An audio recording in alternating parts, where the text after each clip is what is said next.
Hi, my name's Pete Kampmann, teaching professional at Manhattan Woods Golf Academy.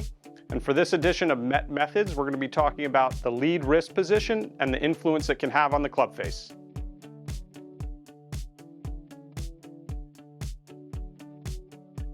Today we're going to be talking about a cup versus a bowed wrist. Please keep in mind that the grip plays an important role in what's going on with the club face. So for simplifying this tip, we're going to use a very neutral grip position.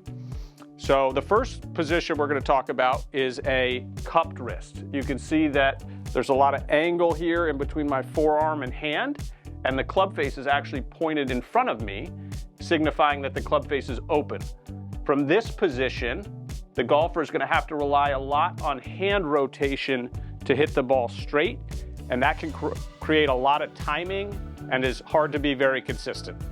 So now we're going from a cupped wrist position to a bowed wrist position. All we're really doing is flexing the wrist downward towards the ground, and you can see that the club face is actually changing position.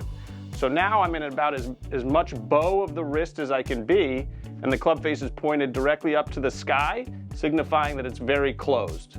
From this position here, the golfer is going to have to really rely on holding that club face open and manipulating their body to not hit that ball to the left. So now we're here in a neutral grip position. You can see the club face is in about a 45-degree angle at the top. And from here, there's going to be a lot less manipulation of the club, and the golfer can really rely on just a good body turn to hit that ball straight. That club face is going to be delivered very squarely to the ball.